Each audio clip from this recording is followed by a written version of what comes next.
안녕하세요. 김용준 목사입니다. 이 영상은 성경 통독하시는데 도움을 드리기 위해 마련한 영상입니다. 통독을 하면서 익숙하지 않은 배경과 내용들로 인해 어려움을 겪는 성도분들이 조금이나마 도움이 될까 싶어 마련한 것인데요. 조금만 관심을 기울이시면 읽으시는데 유익이 있을 겁니다. 그럼 오늘 읽을 부분에 대한 안내를 해드리겠습니다.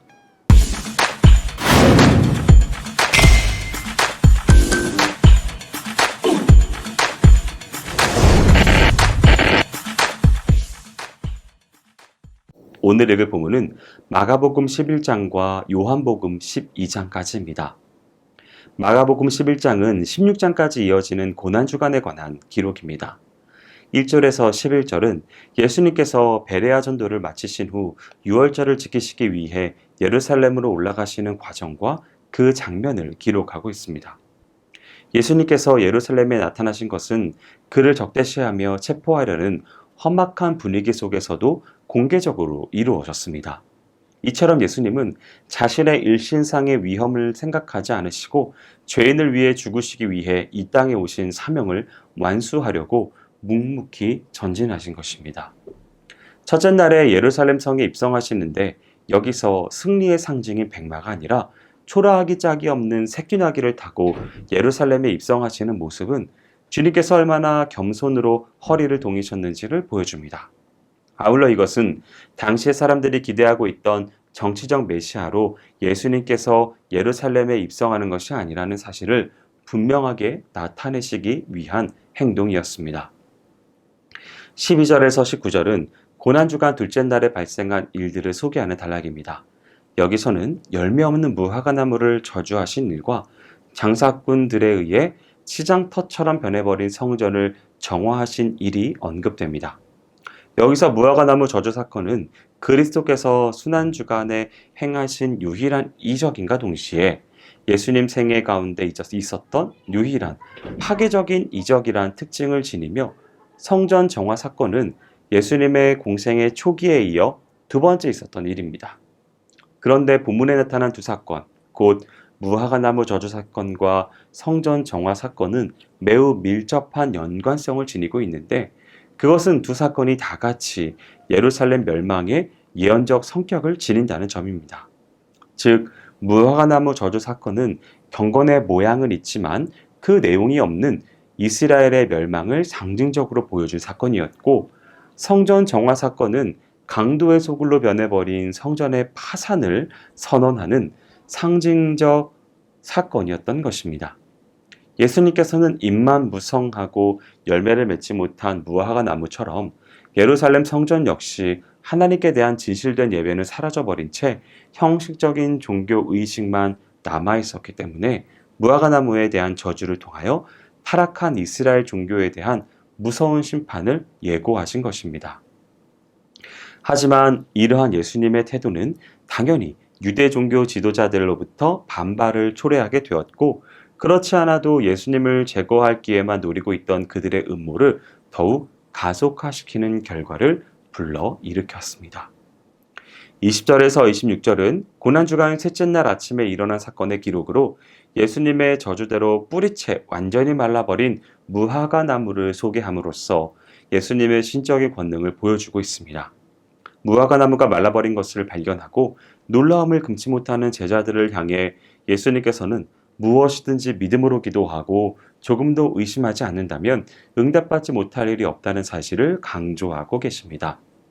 무화과 나무 저주와 그 결과로서 무화과 나무가 마른 사건에 이어 이처럼 기도의 응답에 대해 교훈한 것은 당시 제자들에게 무엇보다도 필요한 것이 기도에 대한 바른 이해였기 때문으로 볼 수 있습니다. 또한 그리스도의 승천 이후 초대교회의 지도자로 남겨지게 될 제자들에게 가장 필요했던 건 역시 기도임에 틀림없습니다. 27절에서 33절은 고난주간 셋째 날에 있었던 사건으로 성전 정화 사건과 관련된 내용입니다. 유대 종교의 지도자들은 도대체 무슨 권세로 예수님께서 사내들인이 허용한 성전 내에서의 재물 매매와 환전을 금하는지 추궁하였습니다. 이러한 그들의 질문 속에는 함정이 숨겨져 있었는데, 만약 예수님께서 자신의 권세가 하나님께로부터 비롯된 것이라고 대답하면 신성 모독죄를 뒤집어 씌울 작정이었고, 만약 그렇지 않고 예수님께서 스스로의 독자적인 권세로 성전 정화와 같은 엄청난 일을 행했다고 대답하면 감히 사내들인의 권위를 무시하는 광신자로 몰아세워 처벌할 작정이었습니다. 따라서 예수님께서는 그들의 질문에 대해 직접적인 대답을 피하신 채 오히려 침례요한의 권세가 어디로부터 비롯되었는지 그들에게 반문하심으로써 음모에서 벗어나셨습니다. 요한복음 12장은 십자가 순환을 일주일 앞둔 때 곧 고난주간이 시작되기 하루 전인 토요일과 고난주간 첫째 날인 일요일에 있었던 사건들을 기록하고 있습니다. 1절에서 11절은 예수님께서 예루살렘에 입성하시기 하루 전 토요일에 베다니에서 발생한 사건을 보여줍니다.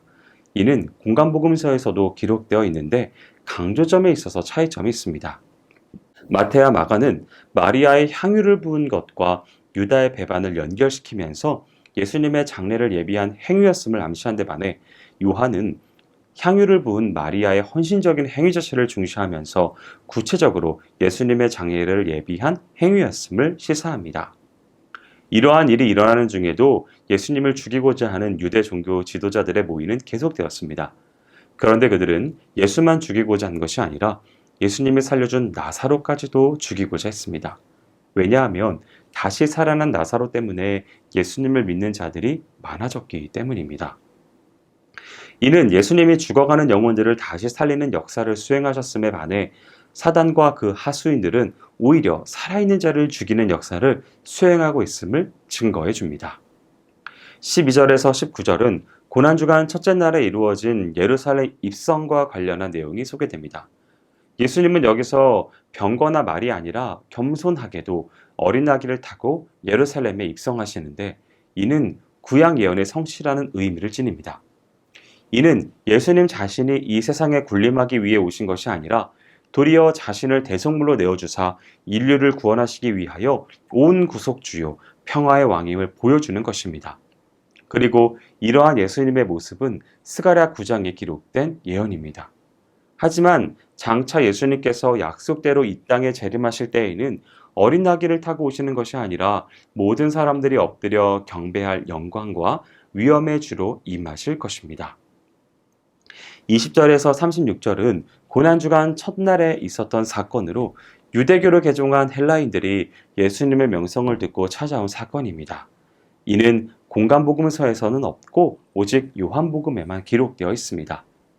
유월절을 맞이하여 예루살렘에 올라온 순례객들 중에 일부 헬라인들이 빌립에게 부탁해서 예수님을 만납니다. 여기서 예수님은 그들에게 자신이 세상에 온 목적을 가르쳐 주신가 아울러 자신이 세상에 오신 목적을 이룰 때가 되었음도 선언하십니다. 즉 예수님은 자신을 땅에 떨어져 죽어 많은 열매를 맺는 한 알의 밀로 비유하시면서 자신이 십자가에 못 박혀 죽으심으로써 온 인류를 구원하기 위해 온 메시아라는 사실을 말씀하신 것입니다. 요한이 이 같은 기사를 소개하는 이유는 예수님께서 유대인들에게만 국한된 메시아가 아니라 헬라인, 즉 이방인들까지 구원하기 위해 십자가를 지셨다는 사실을 강조하기 위해서였습니다. 37절에서 50절은 예수님의 행적 소개가 잠시 중단되고 유대인들의 불신에 대한 이야기가 전개됩니다. 요한은 예수님께서 많은 표적을 행하셨음에도 불구하고 유대인들이 여전히 불신앙적인 태도를 버리지 못하고 예수님을 그리스도로 받아들이지 않는 이유를 제시합니다. 그러나 유대인 중에서도 예수님을 믿는 자가 전혀 없던 것은 아니었지만 이들은 예수님을 이단으로 규정한 바리새인들에 의해 출교당할까 두려워서 자신들의 신앙을 당당하게 드러내지 못하고 있었습니다. 따라서 요한은 그런 자들을 가리켜서 사람의 영광을 하나님의 영광보다 더 사랑하는 자라고 지적합니다. 그리고 이어서 예수님의 마지막 대중 설교가 이어집니다. 여기서 예수님이 이 세상에 오신 것이 심판을 위해서가 아니라 구원을 위해서이지만 스스로 생명의 길을 버리고 멸망의 길로 나아가는 자들은 어쩔 수 없이 심판에 처해지게 된다는 사실이 강조됩니다. 여기까지 마가복음 11장과 요한복음 12장을 성경 통독을 하실 때 도움이 될 만한 내용을 전해드렸습니다. 혹시 이 외에 질문이 있으시거나 나누고 싶은 이야기가 있으시면 밴드나 댓글로 달아주시면 필요한 도움을 드리겠습니다. 그럼 내일 다시 만나도록 하겠습니다. 동독 화이팅 하세요!